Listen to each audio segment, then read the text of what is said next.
हरी चूड़िया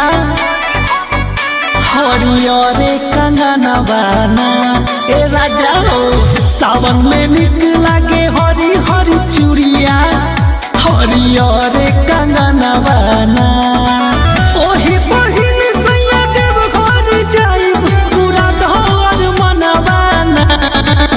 हे जी सावन में निक लागे हरी हरी चूड़िया हरियर कंगनवाना हे राजा हो सावन में निक लागे हरी हरी चूड़िया हरियर कंगनवाना।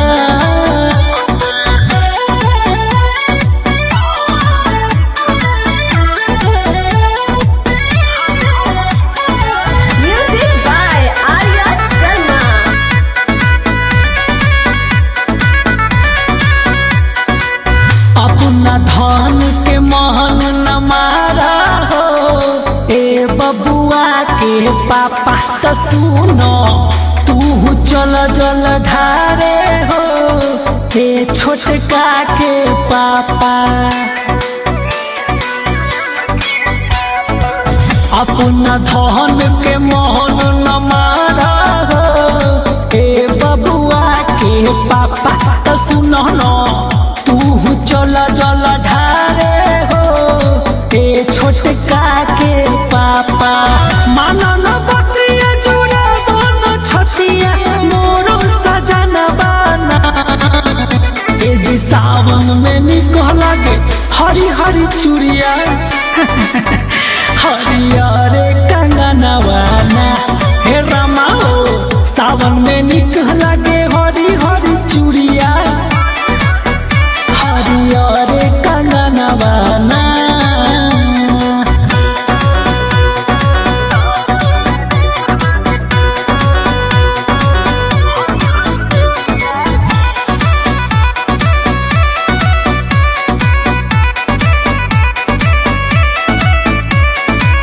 पैसा चाहे कर जा कर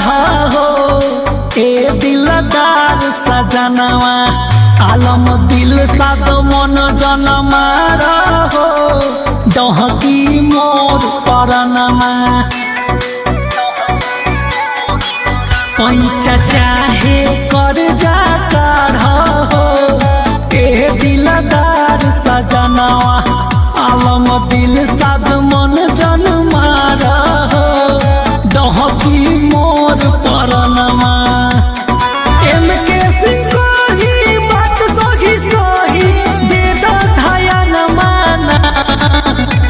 जी सावन में निक लागे हरी हरी चूड़िया हरियर कंगनवाना ए सैया हो सावन में निक लागे हरी हरी चूड़िया हरियर कंगनवाना ला देना सैया जी।